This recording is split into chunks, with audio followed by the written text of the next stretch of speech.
I remember like running into the bedroom and putting a knife between like the door and the little, I don't even know what it's called, but the thing to keep the door shut. And for the longest time, no one believed me. They're like, oh, he would never do that. He's never hit you before. And then it happened to her. So that's why I said they are. Do you remember what caused this, him to physically abuse you?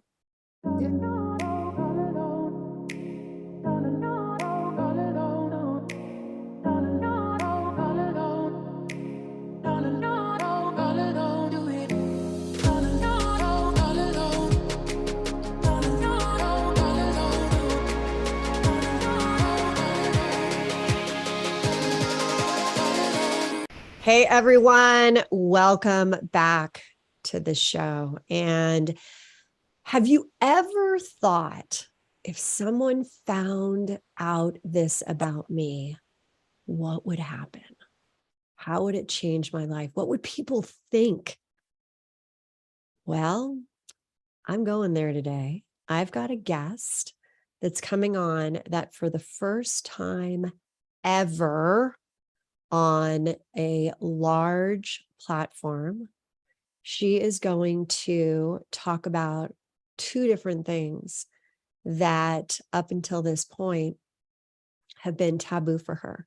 I'll talk about anything, but I won't go there. Well, today she's going there. Her name is Jade Weatherington, and she is the founder of the teacher Jade's Writing Academy, which provides online writing courses. It came about when her daughter said she wanted to be homeschooled. And so she was already teaching online as a side hustle, but decided to make this her career. And in the process of developing her business, she began world schooling everyone with her daughter. And I mean, world schooling, yes. How good does this concept? I'm going to tell you more about what that is. And she's been doing this for the past 6 years. It is blowing up, taking off like you can't believe. And I have her today on the show. Jade, welcome. I still am just blown away by your story. I can hardly wait to get people to hear it because I think they're going to resonate with, to the relaunch show. Thank you so much for having me. So when we first met, it was such a, great conversation, as I always do when I'm talking to people before they come on the show. And we were going through the little relaunching this and what are you doing? And I just felt this huge, almost like it was my intuitive hit, a sense that you weren't going somewhere.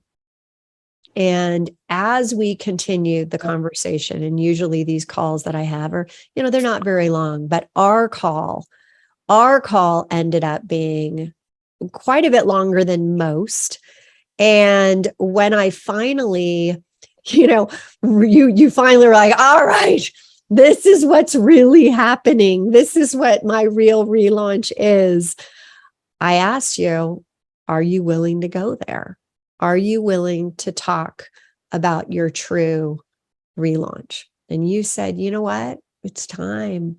It's time to share this, not just for myself, but to have the impact on others that maybe it would help them. So I'm going to open up this stage, this global stage for you, and ask you to kind of take us back to what has transpired to give you these significant relaunches that you finally, after, years of your life, are willing to go there.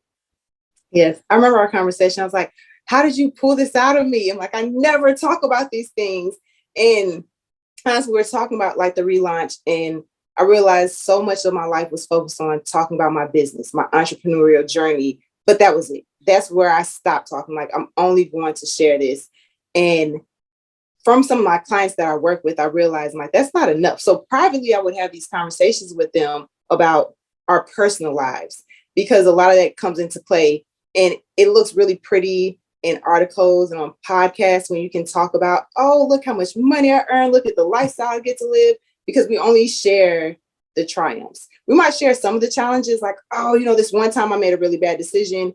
But until you actually experience that as an entrepreneur, it doesn't really resonate with you. You're like, okay, that's cool. But then when you start sharing like those personal bits about your life, people start seeing you as a human. They're like, okay, you actually had to experience things along the way, along your journey to get to where you're at.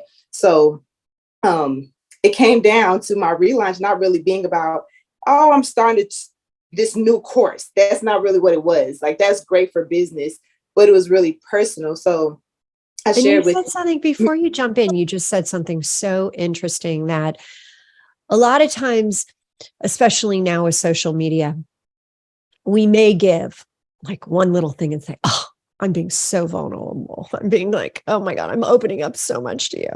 But it's almost like it's not truly authentic. It's yeah, like, they're saying it because, they're marketing. Somebody told them, well, you need to give a little bit more. Mhm. But as you've said, the impact that you've had with individually telling people, and you had mentioned that, in a very small forum, you decided, okay, I'm going to share a little bit more.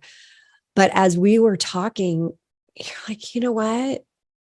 There's going to be a freeing moment when I go public with everything. And so now let's start, down that path of, the journey. yes. So it was a few months ago, actually. So my daughter, she was gone for the summer. So she was gone from May 17th until August 29th. That was the longest we've ever been apart. So when I say like we world school, we were together all of the time. There was never a time when I haven't been with my daughter. And those 3 months apart from her kind of started like that transformation.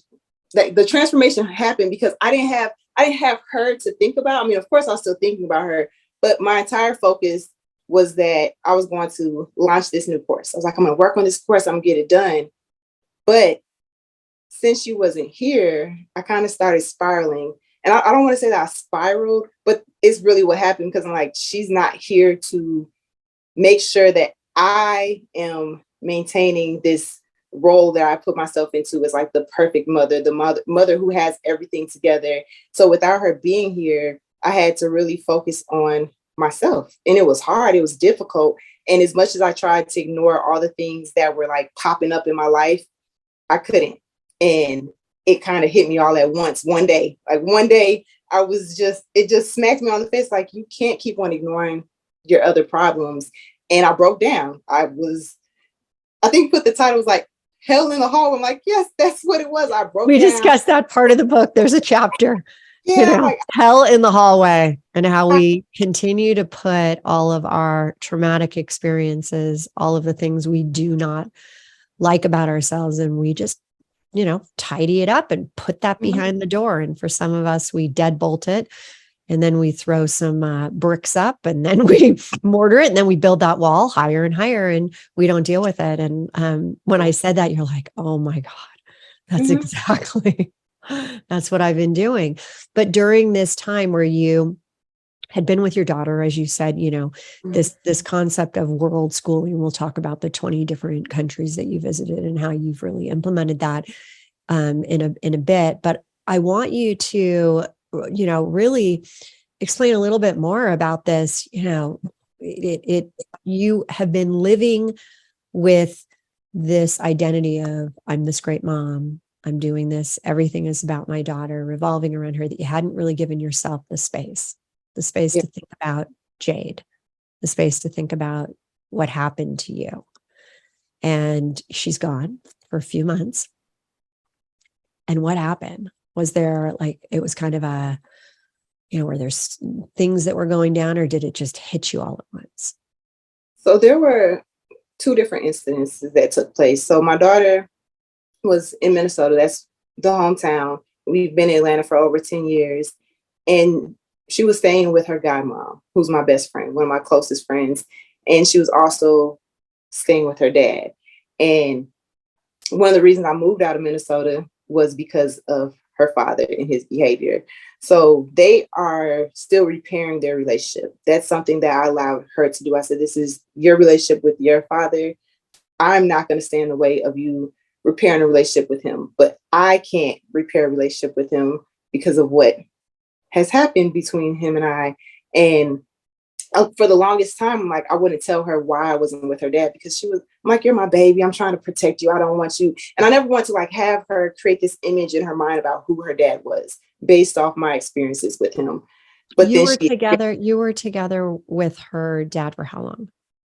So I think this is the biggest problem. I met him when I was 16. I moved out when I was 16. So I met him when I was 16 and we dated up until I was 24. But 16-year-olds dating, 20-year-olds dating, it's not the same when you're like a real adult and you really know what you're doing and what you want. So I spent most of my high school, college life dating him. And yeah, so because she was so young, I never wanted to tell her what happened between him, why I ended up leaving him. And it was because he hit me. And the thing that was, for me, that was so hard was that he never hit me until I had her. So I have our child, and I'm like, she's 2 months old, and I was holding her, and he hit me. And I remember like running into the bedroom and putting a knife between like the door and the little, I don't even know what it's called, but the thing to keep the door shut. And for the longest time, no one believed me. They're like, oh, he would never do that. He's never hit you before. And then it happened to her. So that's why I said they are. Do you remember what caused him to physically abuse you? Yeah, we had just bought a house, and we had to get all the locks changed.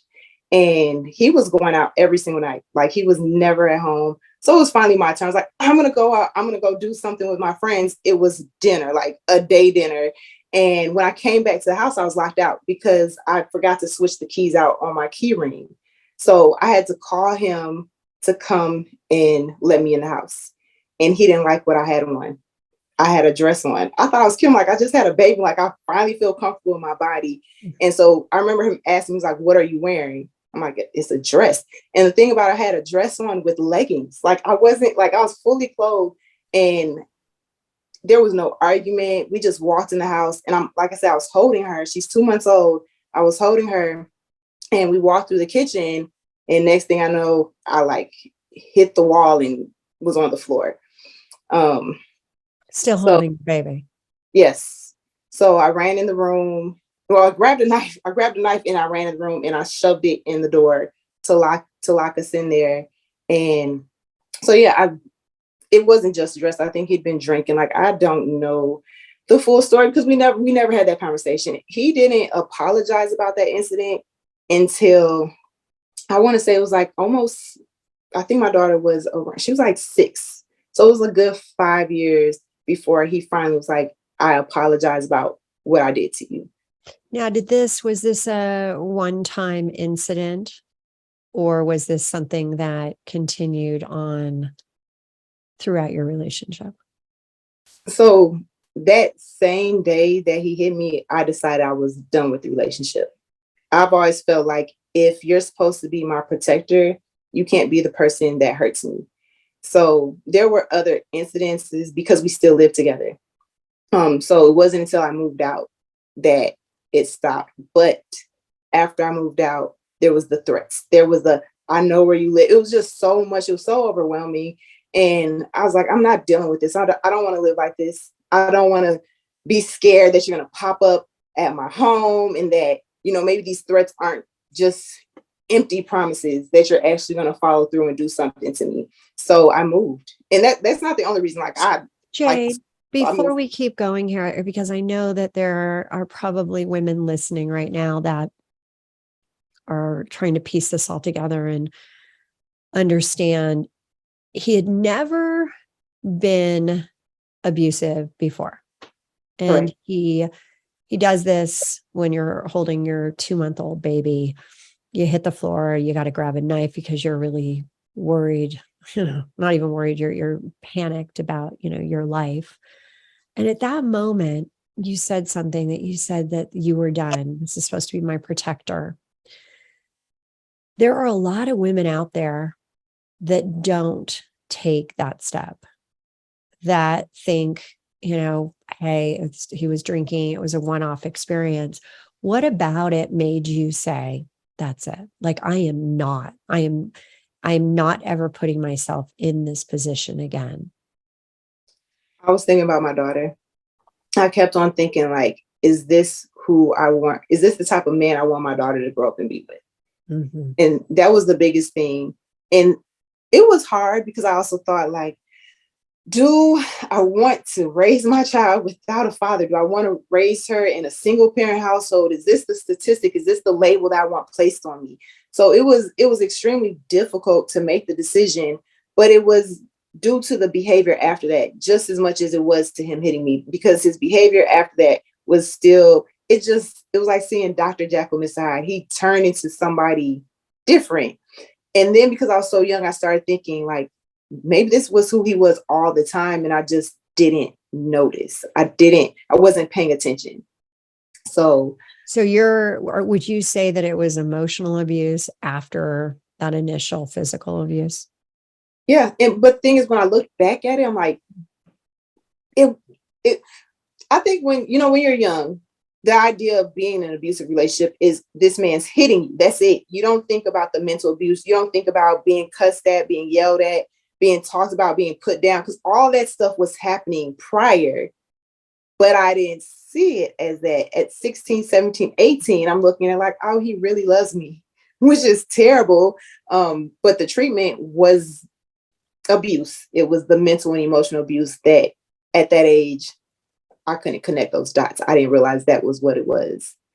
And I think, whether you're in your teens, 20s, 30s, 50s, 60s, I think that that's probably the biggest aha here, is that when you and you so eloquently said it, when these are the signs, that is abuse, and emotional abuse is just as impactful and just as significant as physical abuse.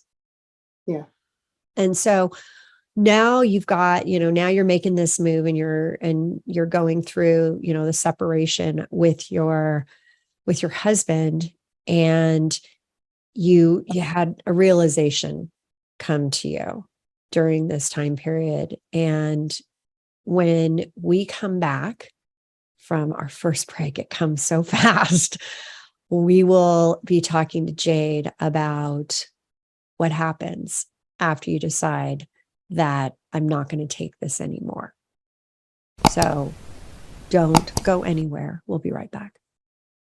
This episode is brought to you by my very own labor of love, my most recent book, Relaunch. This book is a collection of my stories, other stories, and is a motivational guide to living a new 3HQ lifestyle, sparking your heart to ignite your life. It's available for purchase via Amazon. Get ready to try on the 3HQ method that I've been using for years throughout my entire life, reaching the next level in all areas, both professionally and personally. Get your copy today at www.therelaunchbook.com. We are back with Jade and Weatherington, and we're talking about something that she has never publicly gone out on a limb and talked about. Those things that we always want to put behind a closed door, that hell in the hallway, and never open the door. And all of a sudden, it came out that she needed to address this. She wanted to, on the relaunch show, get this out and be able to help others. And so, Jade, when we left off, you had made that critical decision in an abusive relationship, physically, emotionally, to now take the next step. And I'm sure that people heard you say your daughter had been gone for a few months, had actually spent some time with your ex-husband, And so we're like, oh, wait, what's happened? And there were some pretty significant things that happened along the way. I'd love to take you back to those years and how you got through it and what you did to allow for this next major event, which is not having your daughter at home for a few months to actually have all of this open up for you. Yes. So I do want to correct that we were never married. Never So married. Excuse me. yes, no worries. Excuse me. Yeah. So I left, and I moved into a new place, and for a while everything was fine. Like life was just fine. I shouldn't say that. I really tell people, like, I don't remember the second year of my daughter's life because I was just in emotion. I was in graduate school, I was working, and I had her. So that second year of her life is really blank for me because I was just going. And yeah, the relationship with me and him was pretty much non-existent. It just wasn't. And then he got a new girlfriend. And when they were together. Before you move into the girlfriend, you did say something Yeah. when we spoke on the break that I want to make sure that sometimes when we talk, all of a sudden we think we've already covered it and then other people haven't heard it yet. And I want you to, because I said, you left, but then you said, but you know what? I didn't tell, I only told a few of my closest friends. So everyone was like, what happened? Right. Can you talk all of us through what happened at that point? Because it was kind of abrupt. Like, you're like, I'm done with this. What happened there? So if I go back to that night, I call both my best friends' names are Felicia. I tell people all the time, both my best friends' names are Felicia, but I called my first Felicia, and she I love that. Then you can say Felicia's my best friend. Yeah. I called my first Felicia, and she came and picked me up that night. She picked me up. No, she came over and she ended up staying the night with me. So she stayed the night with me. And then my second Felicia, we worked together for a couple of years and we shared an office, but we weren't that close. Like we just worked together. And one day, it was a couple of days after the incident, she said something, I don't remember what she said, but I just started crying. And so I'm in this office space for her and I'm bawling. I'm telling her all of my life. I'm telling her all of this stuff. And she was like, I would have never guessed. She's like, you have all your stuff together. Like you seem so well-rounded. Like I would have never known that this is what you're going through. And when I decided to move, I already knew I was leaving. Like I knew I was going to leave. Me and her kind of came up with the plan. I was like, okay, we're going to start an in-home daycare because I didn't want my daughter to just be with anyone. And we were both working for Minneapolis Public Schools. So we have experience working with children. I was in school working on my teaching license and getting my master's degree. So I bought a house. I bought another house and we were going to make it the home daycare. And then I was going to live upstairs. So this new Felicia comes into my life. And when I finally signed the purchase agreement for the house, I was like, I'm moving out. I'm not taking anything. All I'm doing is taking my daughter's bedroom set. She called her dad and her brother who had never met me, who didn't know what I was going through in that house. And they pulled up to my house on a Saturday morning and they helped move me out. And so that solidified my friendship with her. I was like, you don't even know what could have happened, but you were there to take care of me and to help me out. So that's why I'm like, my two Felicias, they've been there for me through everything. So they are the only two people who know exactly what happened that night that I've ever shared it with. So are people going to be listening to this? Friends of yours that are going to be like, what? I had no idea. Yeah. And it's because I tried, and I don't want to say that I'm trying to have this persona of someone who has everything together, but it's just so difficult to say that at one point I didn't. And not to say that I won't. Hold on. That's the interesting part. The reason that we as women don't want to, and even men don't want to share the things that we feel are like the bad things about us. Mm-hmm. It's because, as you just said, it will blow our identity of who we're trying to be, our persona. Mm-hmm. And that is something that then we hold this in, right? It's like a volcano that's going to erupt because you can. It's just, you're being someone that you haven't shared. You're not willing to go there. And that was such a traumatic experience for you. And I know you've had other traumatic experiences as well. What at this point do you also want to share about this? So I will say this, because I don't want to leave the gaps in there, but I stayed in this new house for 2 years, and then I moved. So we talking about like relaunches, and like I feel all the time I tell people like I don't have chapters in my life. I have books. These are books because at It's like one the point, Chronicles of Narnia. It's like, yeah, Harry Potter. It's like there's a lot of them. yes. So at one point I was over it, and I decided to move to Atlanta. And I'll say the reason I moved to Atlanta, I came down to Atlanta for my 25th birthday. I was like, this is where I belong. I don't like snow. I don't like being cold. And that's Minnesota. So I packed up my car and moved. I left everything. I was like, if it doesn't fit in this car, it's not coming. So that was the start over. And That's a pretty significant reset. it was big. It was pretty big.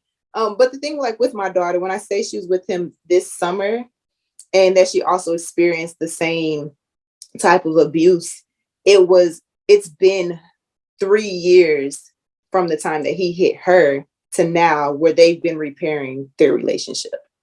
Again, And your daughter is how old? she's 14 now. Okay, so she's 14 and it's been Yes. 3 years. So at 11, she was hit. Was she ever No, hit? it was 9. So she was 9. Okay. And That was the first time that there was a physical abuse. yes. Do you believe that there was emotional abuse as well? So she didn't spend that much time with him. Mm-hmm. And so for that to occur, it was upsetting because I'm the mom. I'm trying to say, okay, there has to be boundaries. And the thing is, as an ex to someone and as a woman, if you don't let the man see the child, you become labeled as being bitter or upset or angry. I'm like, I'm none of those things. This is their relationship. Whatever relationship he wants to have with her. But did you ever feel for her safety, like during those, because you knew that he had been volatile with you? Could you, or did you think about going and saying, no way, I am absolutely not going to have, this, person anywhere near my daughter? Yeah, I was terrified. And when I say that, I'm like, everything inside of me was like, no. But I kept on mixing my own experiences with my dad, with my child, like growing up without a dad. I'm like, I don't want her to not grow up without her father. And so I did mention when he got in a new relationship, I felt like it was safer for her to be over there because I would tell the girlfriend, like, hey, if anything happens, call me. Please let me know if anything happens. And the hard part was some of the members of his family didn't believe me. They're like, oh, he would never do that to you. He's never put his hands on you. Why would he do it now? And there was an incident when she was over there for Thanksgiving. I felt safe and comfortable having her over there because his family was there. This is at 9. This is when she was 9 years old. This was prior to her being 9. Prior. Okay. Maybe 3 or 4. And because we moved down here when she was 4. So we weren't there too much longer after I left him. But I got a call from one of his sisters, and she's like, you need to come pick Jayla up because he just hit the girlfriend. And he did it in front of everyone. And that's when the phone calls I'm so sorry, I didn't believe it. I can't believe that this is who he is. I'm like, I don't care. Like, I just didn't care. I'm like, I don't need your apologies. I don't need your sympathy. I never needed you to believe me because I was there. I experienced it. Right. And because you saw with your own eyes, now my story's true. So we moved and she didn't see him for a few years. Like, they talked on the phone. And one summer, and the reason why I remember everything was because it was in August. It was my birthday. I was going to California and she was staying with her dad. But let me ask you, I gotta push on this, because when you know that he had hit you now, he'd hit the girlfriend, why put her in a situation with a guy that is that volatile? Again, I think a lot of it came with the perception of like how I would be seen. If I keep my daughter away from her dad, even though he's displayed this behavior, because nobody believed me, I was like, if I try to keep my daughter from him, it's going to be put on me. I'm going to be seen as the bad person for not letting her be with her dad. And so had you spoken to, I know this is so tough. I know.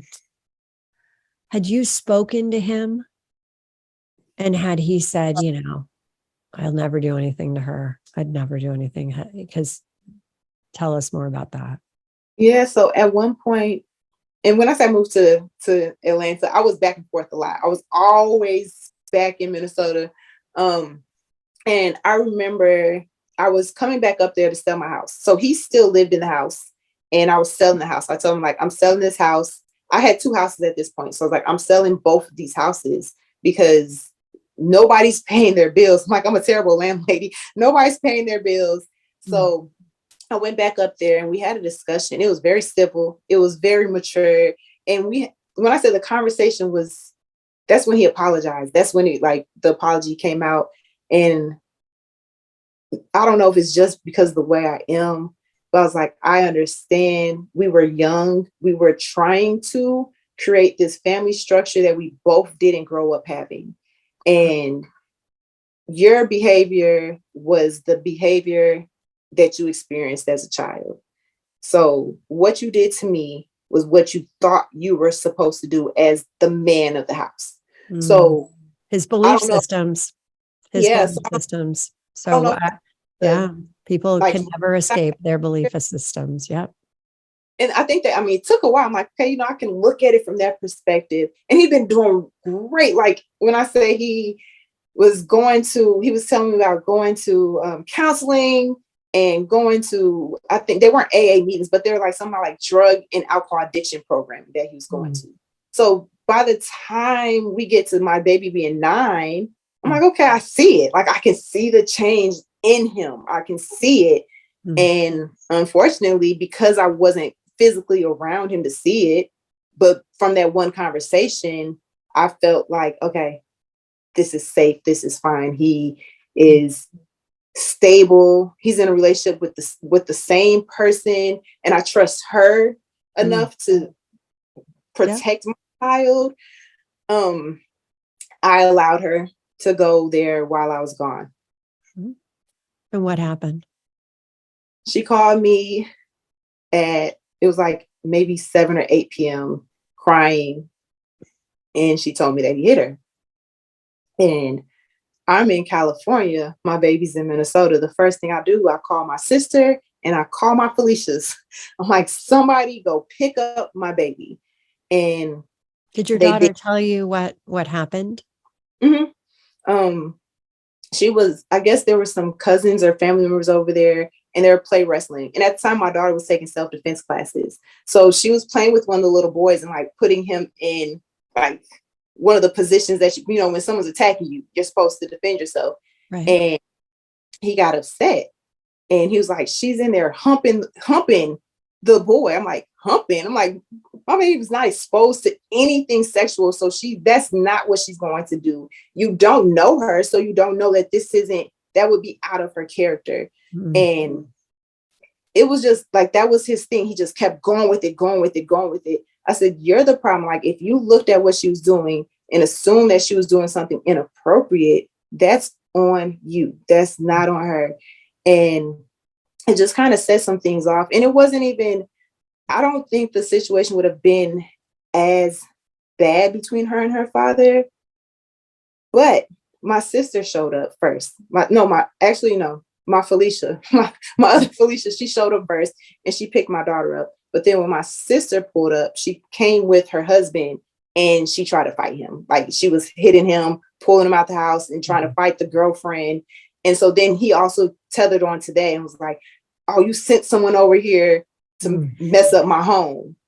And I'm like, no, I sent them to pick up my baby. It sounds like even that he wasn't, it was like in a delirious state. Like he didn't even understand what he had just done to his daughter. Yeah. And there were so many excuses and it just went on for a while. So August, my daughter's birthday is in October. And so her 10th birthday was coming up. But at that point, they weren't talking anymore. They weren't talking at all. I wasn't speaking to him at all. Right. And the communication I had was with one of his sisters. And I sat down with my daughter and I told him, like, you get to decide what type of relationship you're going to have with him. And for 2 years, there was nothing. And then she called him. I don't remember if he called her, if she called him, but I remember standing outside of her door and she was just yelling at him. She's like, do you even love me? Why can't you just tell me that you love me? And he was like, well, your mom. She's like, my mom doesn't have anything to do with this. So I'm sitting outside her door listening to her yelling at him. And it brought me back to like my own childhood when I was like, oh, what conversation would I have with my dad if I had a chance to talk to him about not being there? So Is it was really, your dad now passed? no, my dad is alive.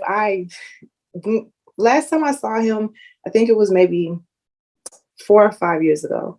And I only went to go see him because my daughter said something. Like, she was like, well, he's your dad. You can at least try to talk to him. And this was like when she was 5. I was like, oh, listen to the little baby. So I went to go visit my dad and nothing came of it. I was just like, hey, we have some boundaries. You can call me once a year. That's it. I don't want to So have what you're hearing being outside your daughter's door as she's talking to her dad is bringing up a lot of these memories that you didn't have a good relationship with your own father. Yes. And so now you're allowing your daughter to forge through whatever type of relationship she wants. And was the first time that your daughter was willing to see her dad again this last summer over the 90 days, or had they seen each other prior? So after I hate to say they made up, because you shouldn't have to make up with your child. But after that, they would do days.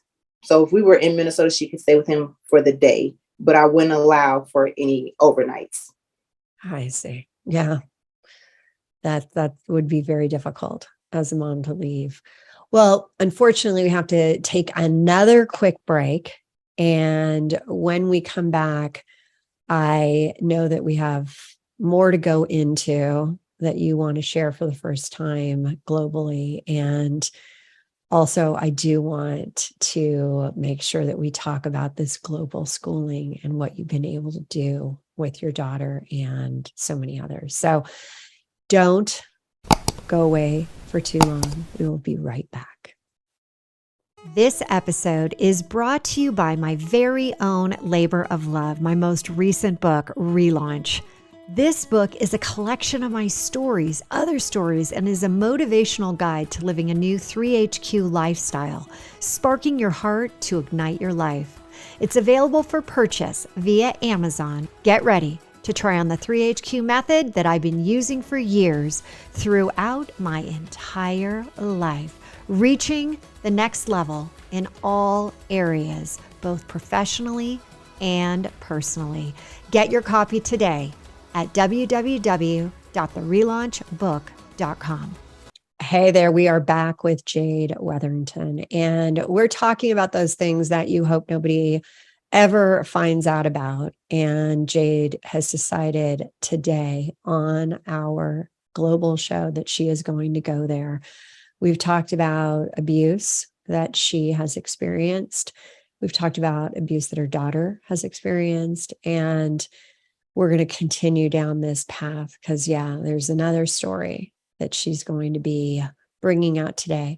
But I know, Jade, on the break, we were talking, and I know you wanted to make sure to say a couple things about why you were willing to allow your daughter to be present with her dad, even after there had been the abusive situations. Yeah. So after she had this conversation with her dad, I had another conversation with her individually and asked her what she wanted. And a part of that is she's her own person. I never had those options. I never had a choice in what type of relationship I was going to have with my parents. And I asked her if she wanted him to be a part of her life. And she said yes. And when I say it was with so much sincerity that she still wanted her dad in her life, I couldn't tell her no. I, I mean, I could, but I didn't want to. I could have just like, no, that's just not what you're going to have. So it took a few years, again, like a couple more years, where I felt comfortable with her being with him. But there were some stipulations. I'm like, she can only be over there if the girlfriend's over there. There's no more overnight. She cannot spend the night. And I made sure, I'm like, you have my Felicia's numbers, you have your my sister's numbers. I'm like, as soon as you feel uncomfortable, you leave. I don't care. You leave, you walk out. I will call you an Uber, wherever you're at. Was You're she still taking those self-defense classes? yes. I mean, yeah, badass girl. We're going to make sure you are prepared. All right. So I think that that's really important because it really stems from something that happened when you were young, that, as you said, you didn't have the opportunity to have relationships with your mom and dad, and you wanted to give your daughter the ability when she was old enough that she could make her decision. And for those that don't know, when you are, starting to even get close to age 14, a lot of times the courts will say the child's going to make the decision, right? I mean, that's what's allowed, that it's their decision at that point. So you were really trying to build her up, to be able to make the decision of what, how do you want to handle this? This is what happened. So can we talk a little bit, because the root of all of this comes from a situation that happened when you were young, and another significant relaunch for you that you have always said, not going there. I'm not talking about it, but I think that today you said, and I even asked you a break, are you, still okay doing it? And so can we talk a little bit more about your youth? Yeah. So I think a lot of what I've always done whenever I felt like things weren't perfect, there's no such thing as perfect, is I always told myself, what's worse for other people. So no matter what has ever happened to me, I always said, well, it could be worse. So I don't actually sit in the things that have happened to me and deal with it, because I push to the side and I make myself think that it could have been worse. So at the same time, while my daughter was gone during the summer, she ended up staying with her godmom most of the time. She'd call me, maybe she's like, oh, I'm at my dad's house today, but I'm going to leave later. And while she was out there for these 3 months, she didn't see my mom at all. My mom didn't reach out to her. She didn't call to see her. And the relationship with my mom is pretty And your similar. mom lives right near there.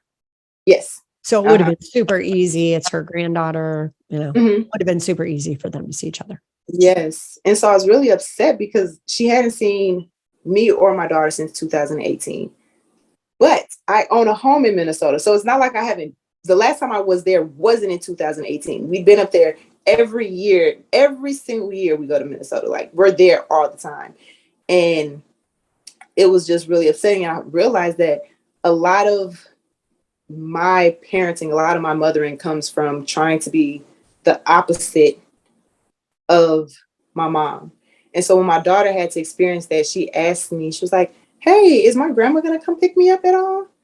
And I'm like, she hasn't called you yet? I'm like, you haven't seen her? You haven't talked to her? And when I say like there was a lot of little things that just triggered me, that's what led to my spiral. That's what led to my breakdown, because I was so upset. I was just like, I can't understand why we have the relationship we have. And I can't understand why you would continue that type of relationship with your granddaughter, to the point where she's asking me, why don't these people who say that they love her, who you would think are supposed to love you and care for you and protect you and all these things that your little ones are supposed to do, don't do it.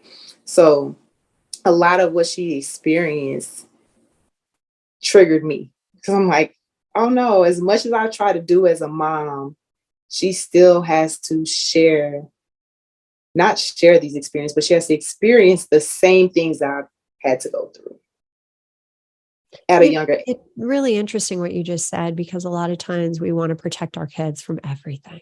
Mm-hmm.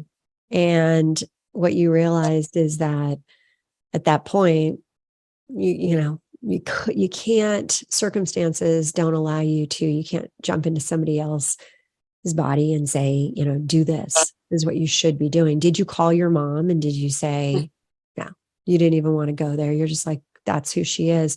What happened between you and your mom when you were young that she hasn't, really been there for you? I don't know. And I think that's probably the hardest part. So when I was in graduate school, one of the licenses that I was working towards was for parent education. And so I was working with families and it was parent education. So it was about how parents can become better parents. And one of the assignments was to ask our parents these questions. And so I remember sitting down and asking her all of these questions and still not getting answers. So I remember asking, like, why did you let me move out when I was 16? Why did you, like, all these things that I asked her? And it really boiled down to her saying, I knew you could handle it. And so for me, a lot of my behaviors now, even people I know, they're always like, you never ask for help. You never ask anyone for anything. And I'm like, because I can't. I'm like, if my mom tells me that she knows I can handle everything and then makes me handle everything, what other options do I have? So a lot of stuff that I just had to figure out by myself. So what is it that triggers you so much when you told me initially, I don't want to ever talk about my mom? I think it just came to the point where I finally feel comfortable being okay with not having those relationships. So what And you're saying right now is that you're finally okay with letting people know I don't have a relationship with my mom. yeah, and not so much just letting people know, but I feel like being okay. I don't know if I'm okay with it. Like, it sounds great me saying, oh, I'm okay with it. But realizing that a lot of how I behave is because of that relationship. And I don't know. I don't think I'm okay with it. No, but it's interesting because this is the first time that you've talked about it. And it's what happens if your mom hears this show? Well, see, I have this very when I'm tired of people's behaviors, and my boundary is to block people. So if she hears the show, she has no way of contacting me. She But might if send she maybe. did, but if she did get in touch with you, what would you say to her now? Or what would you want her to hear? I feel like we've had the same conversation so many times that I don't know if there's anything new that can be added to it. If there's ever an explanation for why you could say, I birthed you and then I made you figure everything out by yourself. Do you love her? Yes. You love your mom? Mm-hmm. I think that that's probably the best thing that you can say. Yeah.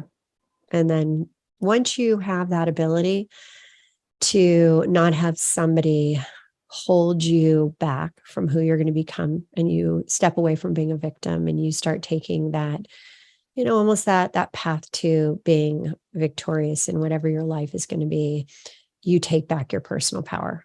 And Yes. so the reason I said, do you love her? Yeah, I love her. And she no longer has control over me.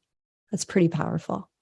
So Jade, this has been so incredible. Before we wrap up here, very quickly, you have this global school. You took your daughter to 20 countries, and share with us, briefly how that's impacted you and your daughter. Yes. So like I said, a lot of things revolve around me trying to be this mother that I wanted. So when my daughter asked me to homeschool her, I initially said no. And then she gave my aha moment. She was like, you already teach online. And that was, yeah, you're right. I do. So we once again sold everything we owned and we planned this world schooling life. And we just started traveling around the world. Like 2016, we went to 9 different countries. And during this time period, I created my online school. So at the time, it's called Ashante's Academy, which is my daughter's middle name. And it's now Teacher Jade's Writing Academy. And I offer online writing courses to youth ages 8 to 18. And the academy was going well. So I expanded. I was a solopreneur. And then I started hiring teachers. So now I have teachers that offer my classes. And I also have my Get It course that teaches teachers how to teach online.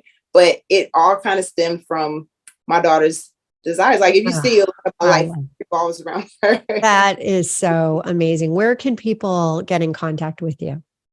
Yes, my website is www.teacherjade.com. I am on Instagram at teacher_Jade. I am on Facebook at Teacher Jade Helps. I am on LinkedIn as Jade Weatherington. And we got a lot of places. We'll put all that in the show note. But I just want to say at this point, as we're wrapping up, for those that are listening and you have had, some insights into what Jade has shared today, realize that this has come from a lifetime of experiences that she finally today was willing to go there, willing to share actually 3 different major things that she had just closed the door on: her mom, her daughter, as well as herself, in different forms of abuse. And I really want you to, if you're in that type of situation, please get help. Please make sure that you put yourself as your top priority and get safe and get on that journey to a better life. Like you've heard, now Jade has schooling. She has all these different wonderful things going on. She has, a terrific mom to her daughter. Jade, thank you so much. And just can't thank you for having this conversation with me today. Everyone, next week, we're going to turn it up yet again. I have Joanne Molinaro. She is known as the Korean vegan. And what if you had a super successful career and through a instance in life where you decide to go live doing something you love, it turned into a mass phenomenon on TikTok, may I just add. We're going to be going there and you're going to hear from Joanne. We're going to have a really awesome conversation. But for now, I want you to really look at your own life, assess where you are, live now, love now, and it's relaunch time now. We'll see you next week, everyone.